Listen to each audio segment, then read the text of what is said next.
Hello and welcome to your Friday Loose Women show. I've just worked out you're supposed to smile and wave at the camera and I forget to do it. Joining me, Kay Adams, is Stacey Solomon, Katie Piper and Nadia Sawala. Wave and smile, Nadia, come on.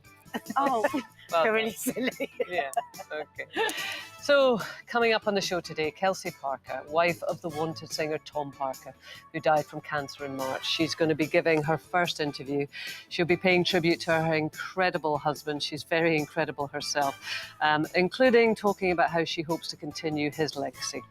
Also on the show today, we're asking, would you send your partner on a solo holiday? And what lengths have you gone to have some me time?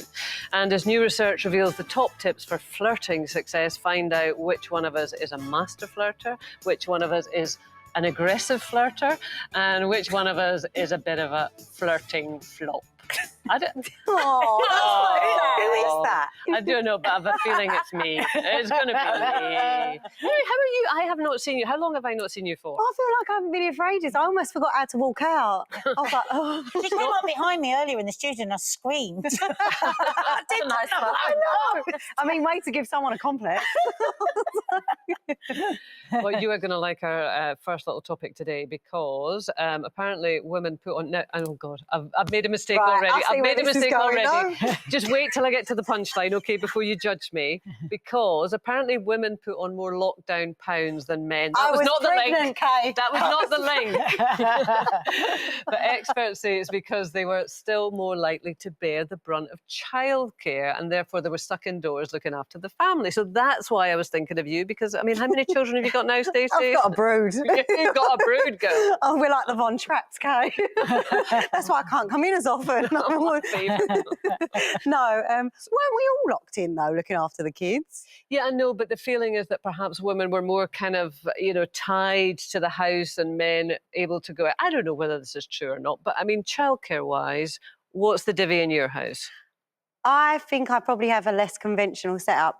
Joe is incredible when it comes to children. Since I've come off of maternity, he is like Mary blooming Poppins, and I absolutely adore him. He takes over when I'm working. He takes over school runs, dinners, lunches, everything, and then we just swap. So if he's got work, then I'll try and stay at home, and if we've both got work, then we beg our parents because no one wants to babysit 4 or 5 kids, do they? Well, it's quite a handful, isn't it? Yeah. And are you glad of that, or I mean, I'm grateful. Yeah. I'm grateful that it doesn't. I don't think that we have the time to think about if I'm the man or he's the man and I'm the woman. Yeah. We just have to get on with it. We wanted a big family and we have to make it work. That is together. progress, isn't it? Because how often do we have this conversation about who does the man role and who does the woman role? Yeah. And to think that that's gone or going in so many houses, that is a move forward. It's almost annoying to sort of compliment it and call it progressive, though, because I think, you have children together, you take on the responsibility together. And, I always have a laugh with you sort of talking about the language. And I hate those terms of daddy daycare. And I hate complimenting a man for looking after the children he created. I suppose it largely depends how you're brought up, the house you're raised in. Like for me, it was fairly equal at home. My dad was I was going to use the word, my dad was involved. Well, you would hope he was involved because he decided to have 3 kids. But yeah, me and Richie are similar to you and Joe. And did your mum and dad split everything then? It wasn't like a conscious 50-50. I think like what you were saying with Joe, you make it work wherever you can, and it's not always even, but you just both know you're in it together. And I think that's a nice feeling. I wonder if we look a bit to our partners for a bit like what our parents' relationship was towards looking after children. Because I can just think when my dad was a bit old-fashioned, he didn't do too much, and he took Sundays off from any children. Oh my goodness. But anyway, the thing that he did was he always told the most beautiful from his own head stories that we just really, really loved. And when I was pregnant, I was going to have children, I imagined that, reading story time is going to be the best time. It's the worst time. I hated reading stories at night. I just wanted to be downstairs. I was tired, exhausted. They wouldn't go to sleep. They wanted more stories.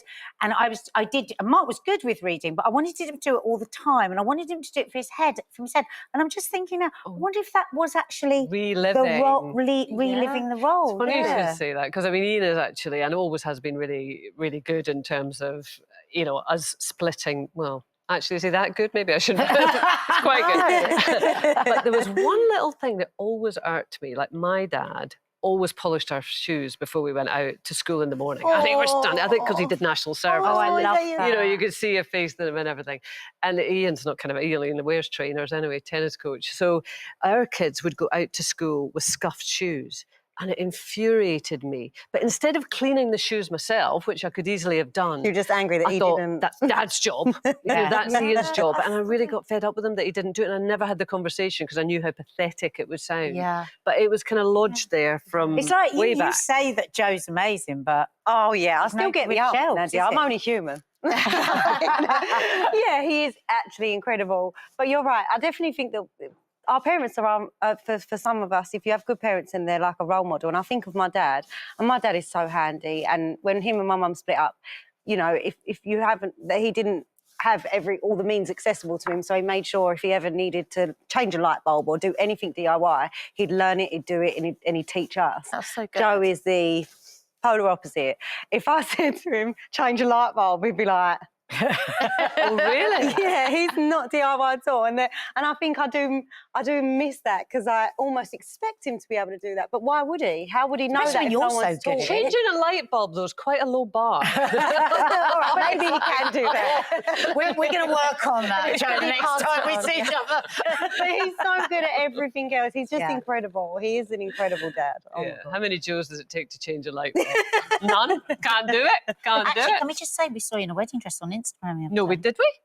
Oh, yeah, I was trying on wedding dresses. Yeah. I forgot I was going to ask you about that earlier. Oh, yeah, I'm excited. I'm actually getting married, Nadia. I No, can't no, believe leave it. It's I'm actually trying still on happening. and I get to actually wear it. Is this really going to happen? It's the more she's... Oh, God, I hope so. Don't say Sorry, I don't know. She believes in you so much. I know.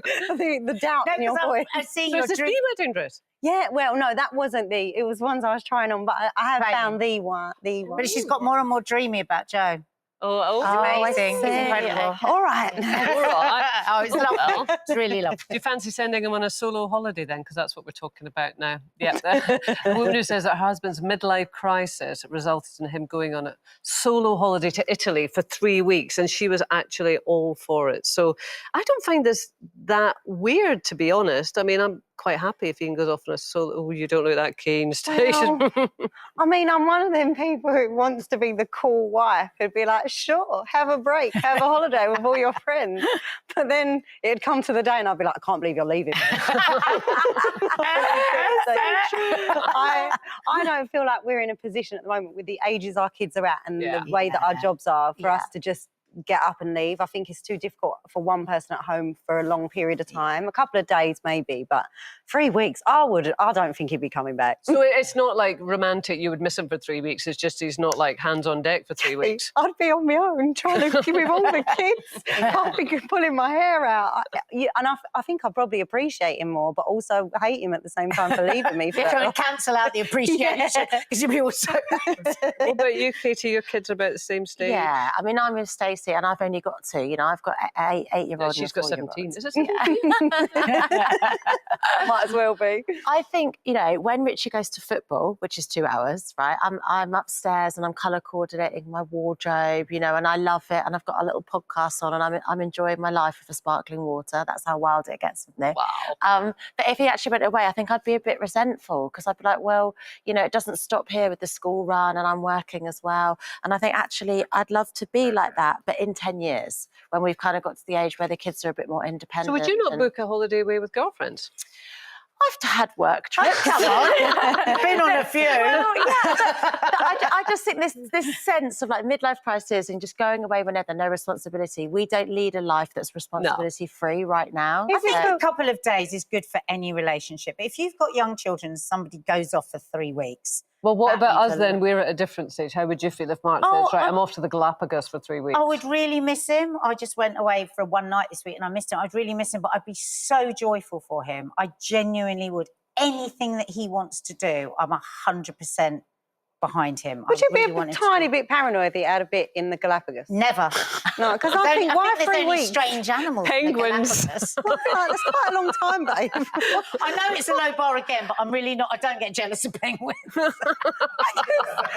I'm not saying it's a penguin. What if there's another person? There are other humans in the Galapagos. Not many. I've missed when Stacey goes totally off on one. These are my favourite So moments. 3 weeks is too long. How long is long enough? So Joe went away for work for nearly a week just recently, and even though he was working, so I couldn't resent him. How annoying. I had the feeling you did anyway. It was hell on earth. It was Yeah. so hard. Yeah.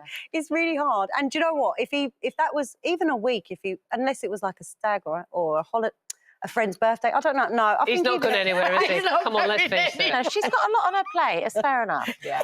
Yeah. Sorry, Joe. Ian went away for 3 weeks, Kay. Wouldn't you be like, where are you going? Well, He no, does no, all the he time. does. He's always off. Oh, no, he's fine. Everything's fine. God, he was looking at pictures of penguins the other night. This is really worrying. It's got me now. Still to come at 1 o'clock, we are joined by Kelsey Parker, wife of the late Tom Parker. In her first interview, she's going to be telling us how she still feels Tom's presence every day and how his wanted bandmates are supporting her every step of the way. We'll see you after the break.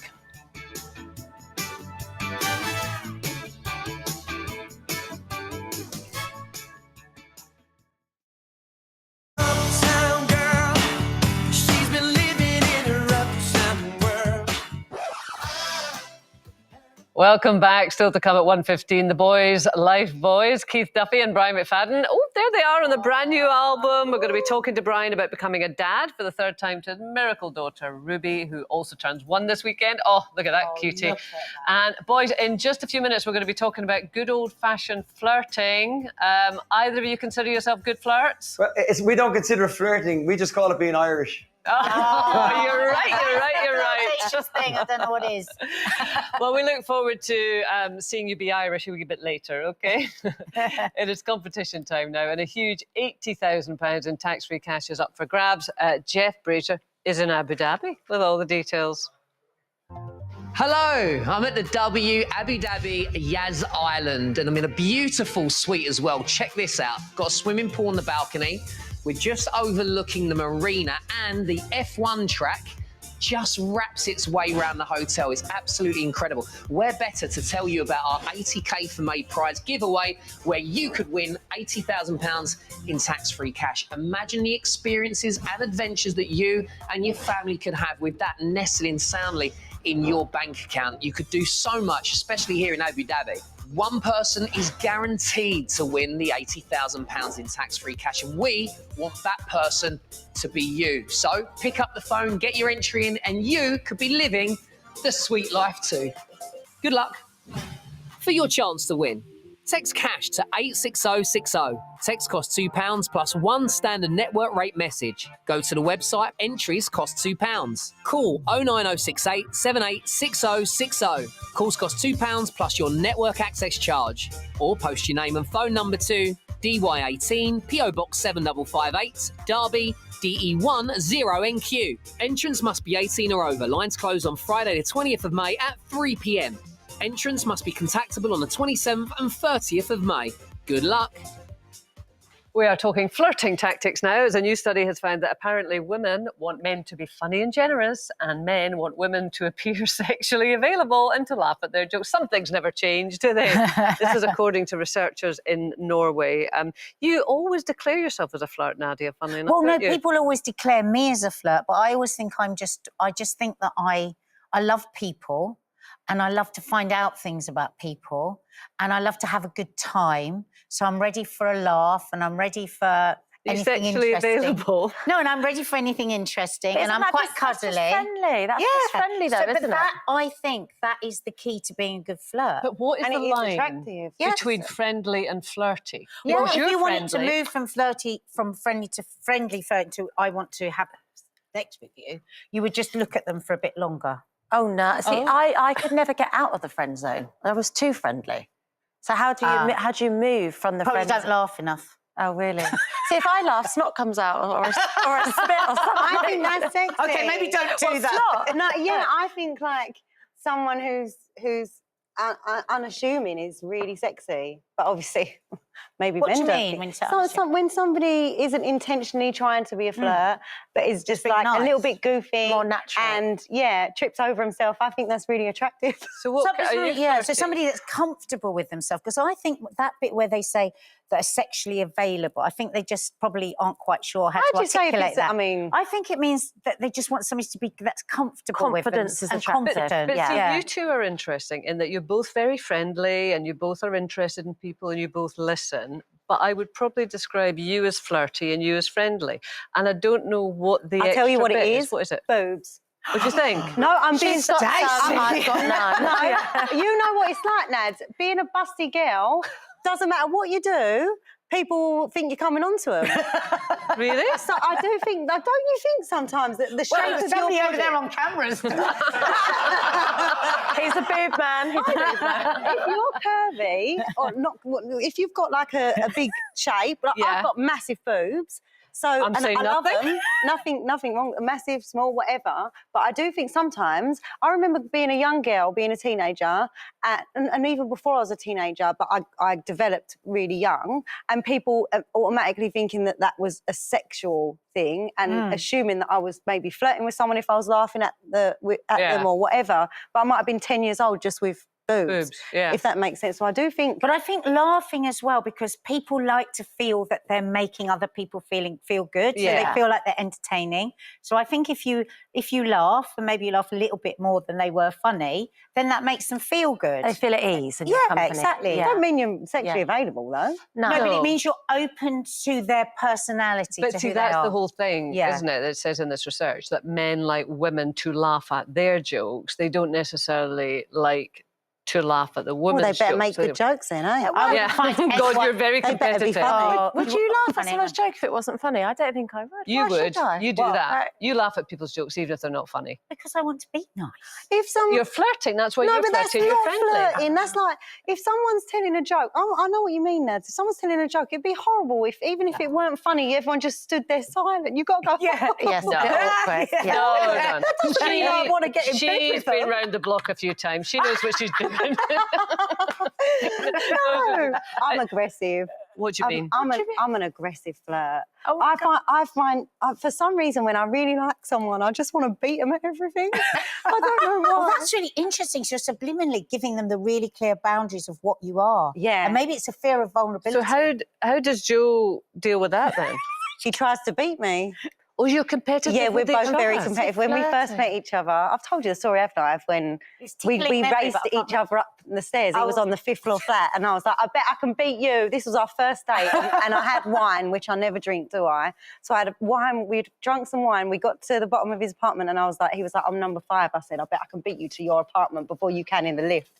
And I like sprinted up the stairs of his apartment 5 floors and just puked everywhere. So maybe more Why people did I are flirting do with me than I story? know. Yeah, maybe all those people that were being horrible to me were just flirting with me. Like, You know they say that, don't they, when you're at school? at school, the guy that's horrible to you fancies you. Yeah, do you remember that Yeah. kiss chase? You'd Yeah. always slap the one that you liked when you'd get Yeah. him on the floor. Oh my God. No, when I was We don't do that anymore. We don't do that We're anymore. at primary school. Primary.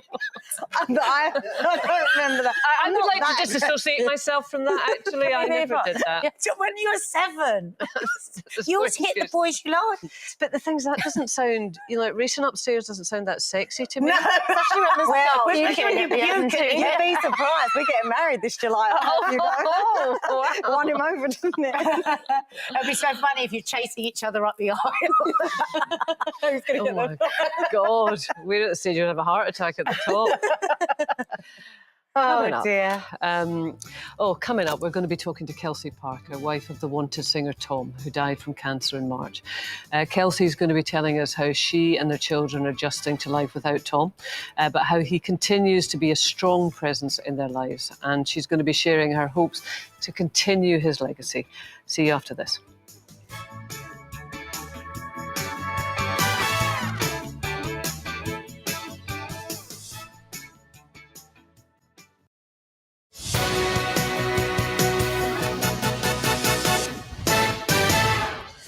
Welcome back to your Friday Loose Women alongside me, Kay Adams. It's Stacey Solomon, Katie Piper and Nadia Sawala. Our first guest today is Kelsey Parker, wife of the wanted singer, the late Tom Parker. But before we speak to Kelsey, here's a reminder of Tom's story. Say my name like it's the last time. Tom Parker rose to fame as part of the boy band The Wanted. But in 2020, the devoted husband and dad's world was torn apart when he was diagnosed with inoperable brain cancer. Determined to turn his illness into something positive, he and his wife Kelsey began tirelessly campaigning to raise awareness of the disease. They resolved to make the most of every moment, both as a family and with his bandmates performing. However, sadly, Tom's condition deteriorated, and he died on the 30th of March, holding his wife Kelsey's hand.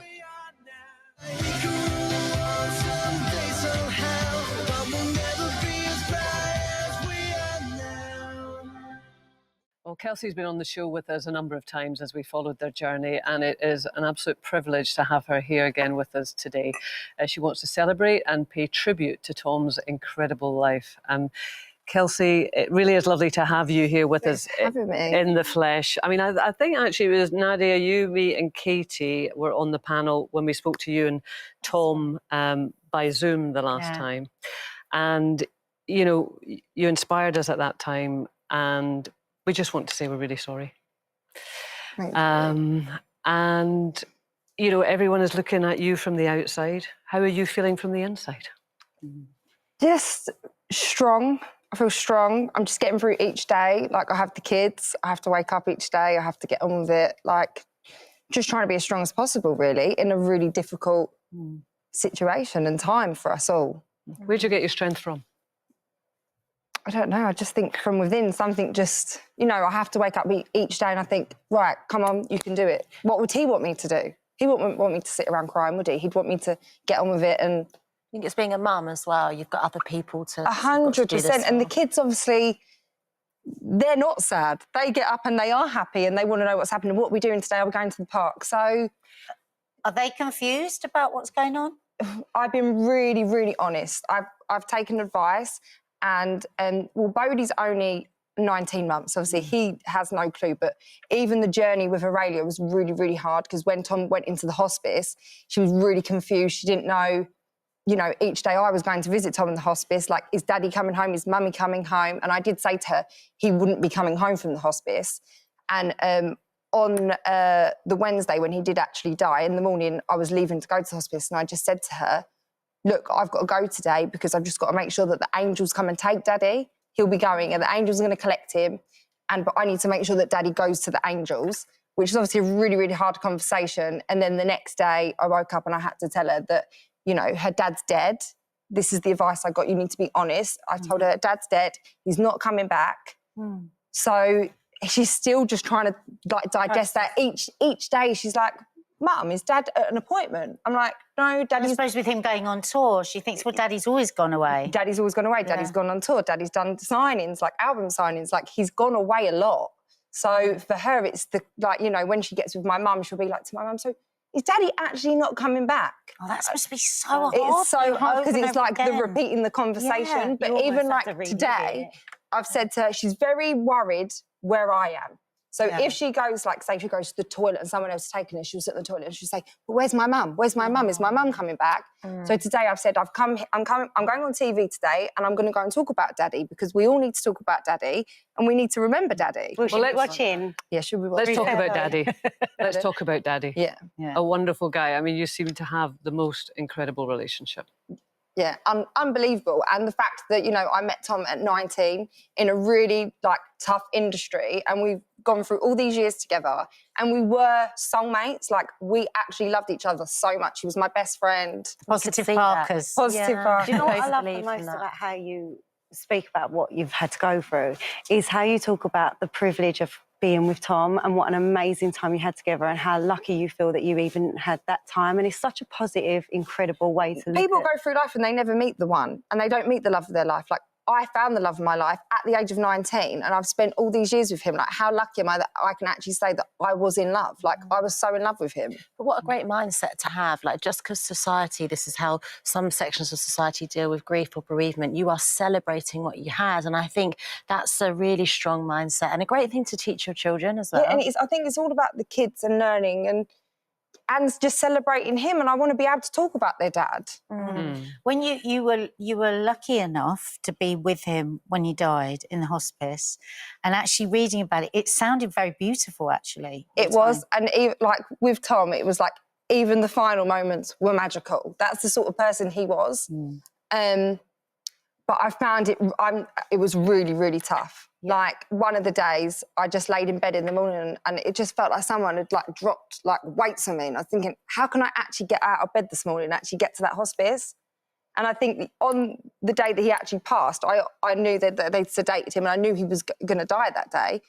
And that, I had to find something within to go, you can go to that hospice and you can do this and you can be there for him. I've been there for him for all this time. I had to be there at the end, and that's how it was meant to be. But that must be so difficult. Like, do you have a good support system around you? Is there people? Oh, I have like an army. So like, even from when he was diagnosed, we had this army behind us supporting us, and I think that's how we got through this. And you still feel now that his presence, he shows you signs and things? Yeah, well, we did speak about it when he was in the hospice. One of the nights I got in bed with him and we like spoke for hours, and I just said, please give me signs every day. Like, I want to know that you're there, and he's given me so many signs. Oh, tell us what. Oh, I've had like car alarms go off at like 4 in the morning. I'm like, not 4 in the morning, Tom. Like, give me another time. Like, Do you actually talk to him? Yeah, I do talk to him. Yeah, that's And I think that's like a release as well, to then talk to him and I can feel him there. Yeah. How candidly did you talk before Tom passed? Well, the thing is with Tom, we never got to, like, people said to me, oh, did you have a funeral arranged? Like, we never went there. Like, I know he had terminal cancer, but this actually came as a massive shock to us. Like, I didn't feel like this was going to be the end for him. But yeah, we didn't really talk about, like, death. But I think that's just the thing that was so striking about both of you, so many things. But for me, that was so striking about you. You decided that you were going to live each day with positive. I mean, lots of people can talk about positivity, but I think you really manifested We that. did it. Authentic. Yeah. But we had to. Tom's mindset was so important. Yeah. And that's what we needed to do. And I knew that he needed that. So every day we'd wake up and we would be positive, and it was the positive Parkers. Like, So I have wondered about that, because that's really each day you believed he was going to live. yes. Was it almost a total shock that he died? Do you feel like you might even still be a bit shocked by I think it? I definitely probably am in shock still, Yeah. because, he went on a tour and came back, and then he just literally went on that. But that was Tom as well. Like, Tom's so unpredictable. And it was that he like came back and it was like, oh no, like, I've done the tour, I've ticked this box, I've ticked that, I'm ready now. How like, important was it like, for him to get back on stage again? He really, really wanted to get back on stage, and I know that we needed to do everything to get him back on that stage, and that's what we did. We worked really hard to get him on that stage. And he was so close to his bandmates as well, wasn't he? Like, everyone was at the hospice. Like, everyone was there with him. Really? Yeah. And it was nice for them everyone to be there. We literally celebrated his life even at the end. Yeah. And of course, his children, your children, will have all these incredible films, interviews, the band to give them those memories, which must feel so. You know, they're fortunate in, like, obviously their dad's died. It's super sad for them, but they have got something that other children will, like, don't have that. They have got endless footage. They could sit there and watch, the Wanted Wednesday videos back to back if they want to. They've got stuff that me and Tom have done together, like reality TV shows. Amazing memories. I was just thinking, Kelsey, you're so young to have suffered such a loss. And I know it's wonderful to hear you say you gained so much because you had such a wonderful relationship that some people never have. But this will shape your life going forward, won't it? Oh, massively. Look, did I think that I was going to be a widow at 32 with 2 children? No, this is not the way I planned my life. Like, it's shocking. But I have to now live my life. And that's what Tom would want. He'd want me to live my life. Yeah, and you will navigate your way through it. Yeah. And I just think that is it. You just take each day, like we did when he was diagnosed. We took each day as that's all I can do You are now. incredible, Kels. You really are. Yeah, every top bird you are. Tell us about this amazing book, because I just think it's incredible, the book that you're doing for your children and for other families like you. I think it's going to be such an important book. Yeah, so it's a book obviously about Tom, his life, the hope that we had. It's called Hope because that's what we lived our life for the last 18 months, with the hope that everything was going to be okay, and the how you get through each day. You just got to remain positive, and that's what obviously he's trying to say to people in this book. And yeah, And you want to set up a charity, but understandably you're really I'm not there yet. You're not there In yet, so time. you don't know how that's gonna play out. But tell us what the way that you're thinking about that. For me, I just want to help as many people as I can. I've learnt so much on this journey, so much that the fact that before Tom got diagnosed, he'd say to me like, Kels, you just don't research anything. Like, you're just not interested in anything. I said, yeah, but nothing really interests me, Tom. Like, I don't feel like I need to, because he would sit and like research everything for hours. And then as soon as he was diagnosed, I then, you know, when they're telling you, okay, you've got terminal cancer, we can only give you radio and chemo, I'm like, okay, but what else? There's got to be something else that I can do to help him. So I just went down like a rabbit hole and I just found all this information out, and there's so much out there that can support in everything else you do. So do the radio and chemo, but support your body in other ways. And that's what I want to try and help people as best as I can to, you know, raise awareness that there is other stuff out there. Yeah, I think that's great. And it's a stressful time to do research. So if you've got all that knowledge, it's great to share it. Yeah, and I know so much that my friends are like shocked. They're like, how do you even know this information? Like, just research. It'd be nice if you could just offload it, because your brain must be like just completely stacked Well, up. Tom would get overwhelmed by the stuff that I would tell him. He'd be like, okay, right, so what are we doing? What's the plan? I don't have one. He'd be so proud if you sat here today. He really would. Yeah. And listen, thank you for trusting us enough to come here today. We really appreciate that. Thank you for having me. Thank you. I love you. If you've been affected by anything Kelsey has spoken about today, please head to our website for support. We'll be back after this.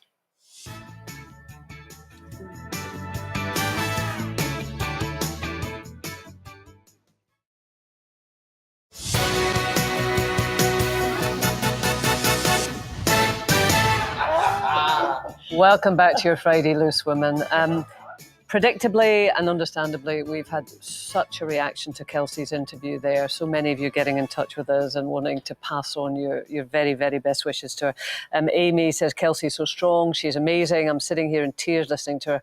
I can't even imagine the hurt and pain that they're all feeling. And Sally says the best way is to be strong. Beloved Kelsey, such a brave lady. Exactly what Tom would want, and he is with her in spirit always. And as I say, we've had so many comments, so thank you so much. And we will pass those to Kelsey. The Boys Life Boys, Keith Duffy and Brian McFadden will be here in just a few minutes. That is after this week's competition. Jeff's back with the details. Welcome to Abu Dhabi. You can see the Rima Desert behind us, and we've been staying in an incredible place called the Talal Resort, which is in El Ain. It's such a beautiful, beautiful place. It's where sheikhs and royalty have come to stay. In fact, they come here very often.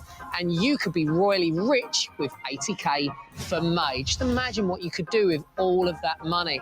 Have some experiences. You can travel, treat the ones you love. There really are no rules to how you can spend that incredible prize, but you need to get your entry in. So if you'd like to win £80,000 in tax-free cash, here are the details. Good luck. For your chance to win, text cash to 86060. Text costs £2 plus one standard network rate message. Go to the website, entries cost £2. Call 09068 786060. Calls cost £2 plus your network access charge. Or post your name and phone number to DY18 PO Box 7558 Derby DE1 0NQ. Entrance must be 18 or over. Lines close on Friday the 20th of May at 3 p.m. Entrance must be contactable on the 27th and 30th of May. 80k for May could be yours. So what are you waiting for? Get those entries in now. Good luck. They reigned supreme throughout the 90s in legendary boy bands Westlife and Boyzone, but Keith Duffy and Brian McFadden have since found success with supergroup Boys Life and are now releasing their second album together. Here to tell us all about it, please welcome Boys Life.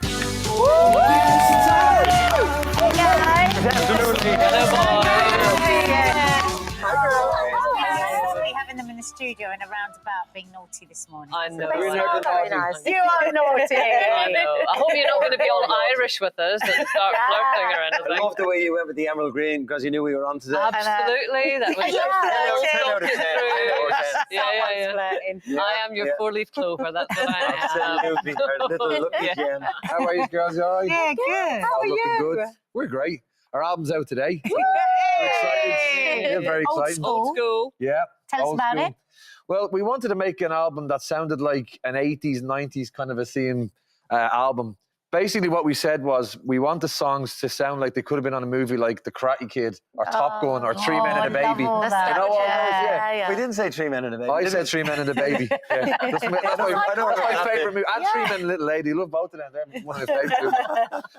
So we went away and we wrote these songs and they're finally out today. Oh, how excited. Yeah, and to have original songs, because of course your first album, wasn't all original tracks, but this is. Well, the first album we recorded with the Royal Philharmonic, and we took our favourite Westlife songs and our favourite Boyzone songs, and we re-recorded them with the Royal Philharmonic, an 84-piece orchestra, and that was kind of like our way of showing our respect and our thanks to our respected bands. And now this album is our new sound. It was important to us to find what sound is Boys Life going to have, and we took a while, and we decided that we're very influenced by the 80s with a little twist of today, and it's out there today, and we're delighted with it. That's a nice closure, and then you move on to pastures new. You know, Yeah, I quite absolutely. like that. That was exactly And it. I love your guys' relationship and the fact that Brian encouraged you so much to come forward and actually sing more. Yeah, absolutely. I mean, in the 25 years in Boyzone, Louis Walsh always had the kind of, the attitude towards us as if it's not broken, don't fix it. Yeah. And the sound of Boyzone was predominantly Stephen and Ronan. And that was the sound of Boyzone. So the other three of us kind of were suppressed, I suppose, And then when you kind of get called up to the front to sing, your confidence is gone. It's shattered. Power to him then. So we spent. we did spend 8 months though, literally going through vocal coaching and just getting myself up to speed. Well, with the hardest confidence. part was getting you to unlearn the songs, wasn't it? 'Cause I kept getting all the Boyzone songs lyrics wrong. Did you? Yeah, because you learn all the backing vocals, and it's muscle memory. So I learned the Westlife songs easier than the Boyzone songs. There was the first couple of gigs, and all of a sudden he's supposed to be singing, and there's nothing happening. And I'm looking over, and he's just like that, looking around. What's wrong? What are you doing? I'm waiting for my bit to come in now. That is your bit. So what is it about you two that clicks? Because you obviously do. I don't know. We met back in '98 when Westlife joined Boyzone on tour, and I suppose we were always looked upon as the cheeky chappies. I mean, we come from pretty, hard working class backgrounds, and to be kind of catapulted into that life, we were afraid it happened so quick that it could be taken away so quick. So we were kind of enjoying every moment. We didn't like going to bed. Yeah. And we just enjoyed every moment. We appreciated it, and we got a bit of a reputation for being, loud. And look, those are partly 25 years, and we're still getting away with it. Absolutely. Yeah. The new album, it's actually dedicated to your dad, is that right? That's right. Yeah. My dad was a great musician and singer. Was a big part of writing the album with you? Well, no, myself and Brian would send the demos back to my dad. He was a soundboard for us, wasn't he? Yeah. He was a great singer and musician. Yeah, I just lost him to COVID in January, but I was delighted before he died. We managed to get him the mastered songs off this album, and because we'd send back the demos and going, I like that bit, but I don't really like that bit at all. What are you trying to do there? And he kind of mentored you a little bit. A little bit, he was our biggest critic and our best advocate, and Brian very kindly suggested when he passed that we should dedicate the album to him, and that's been lovely for me. It's been Did he really hear the nice for me. final thing? He heard, he heard the final song. And we got the thumbs up. And we got the thumbs up. It was so funny when he got it. We were kind of sitting by the phone like that going... Honestly, because he Got to was listen to it now. brutal. He was brutally honest, He didn't hold back. And for years in Boyzone, he was very disappointed. He wouldn't come to see some of the shows because he just thought it was a crime that the other three of us were suppressed so much. So with Boys Life, he became, he was really proud. Your biggest fan. it was great that I got the opportunity to show him that before he passed, which was amazing. Yeah. You know? And Brian, last time we saw you, of course, you were engaged, but not married. Still engaged. Still engaged, but you could have And to the same one. You've changed. And you've got a gorgeous baba. Ruby, yeah. Oh, we just saw a she's picture actually of watching. her. But Ruby. Oh, she's a cutie. It's her birthday on Gorgeous. Sunday. She's 1 on Sunday. So So she's already older than Brian. oh no, it's been the most amazing year. And you know what the great thing was, because of COVID, we obviously had that forced break to be at home. So I got to be with Danielle all during the pregnancy. And I've got to spend so much time with her since she's been born. And it is amazing. It's the most amazing experience, you know. And I missed all of that with Molly and Lily, because obviously I was in Westlife, and back then we didn't have FaceTime and we didn't have, you know, the It's things we have amazing now. how many men that we've had on actually through lockdown that have said this and really meant it, and you can tell it's truthful. So we were talking earlier about sharing roles. Will you continue to do this then? Yeah, absolutely. I love it. Yeah. We actually argue about looking after her. You know, Danielle's so hands-on, and when I try and do stuff, she's like, no, I'll do it. I'm like, let me do it. He's so dedicated though. Like she used to, when she wasn't sleeping through the night, you know, they were up doing the feeds or whatever, but now she's sleeping through the night. He's awake earlier than her. So he's like sitting waiting on her to wake up. Danielle's like, if you wake her, I will kill you. So I'd be trying to make noises like with bottles and stuff, anything to try and get her up. I'm dying to play with her. I want someone to play with. Are you surprised how much you love it? No, because we obviously went through so much to have Ruby. You know, we had our miscarriages and all the IVF treatments. So when she arrived, you know, it was such a miracle. It was such a miracle when she arrived. And I kind of didn't get excited at all till the day she actually came out. And even when she came out, and it's so weird. And I never realized, you know, I think when you're so used to watching movies and stuff like that, but actually when you go to the hospital and the baby comes out from a C-section, and then they just basically, the mother stays there and a nurse brings you and just gives you the baby, I'll see you later. And I'm like, That's surreal. you didn't even give me an instruction book or anything. And you're trusting me. Yeah, seriously. And I'm just looking at this little tiny thing. I'm like, what do I do now? Big responsibilities. Yeah, it is, but it's amazing. It's interesting. I've never heard that angle on a cesarean actually before. It is. It's so weird because you think to yourself, oh, it's a surgery and you'll have doctors looking after the baby and you'll go back outside. No, they just give you the baby. Yeah. And we forgot, because we were actually playing golf when Danny went into labour, because we were due to have a C-section. Traditional. No, this is the truth. We were due to have a C-section on the Sunday, and Danny went into labour. We were playing golf, and on the 16th hole, her water broke. Oh, she was playing golf with you. Yeah, I love it. she finished the game. Oh, what a girl. She was winning. She wasn't letting me get away with that. She finished the game, and then we went to hospital. So I had nothing packed, so I had no nappies. So the woman was like, For the "Where's baby, your?" he means. That's what I mean. But when she gave me the baby, the nurse, she's like, "Where's the nappies?" I said, "They're back in the house." So we had to make a nappy out of a towel, and it was just. Oh, I was like, Oh, "You wow, can't that's a do this to modern people." story. I could actually listen to you two all day. Yeah, but we can't, can't, 'cause we only got 10 sadly. seconds left. And I need to say, the album is out today and they're off on tour in the September, autumn. yeah. In September. Yeah. Okay. Thanks very much, Cheers. Brian. Thanks, ladies. That is it for today. Next week, we've got more great guests for you, including Emily Sandy and Brian Adams, Uncle Brian. And the Loose Men are taking the reins for a whole show once again and batten down the hatches. Janet is back. Have a lovely weekend. Go so quickly.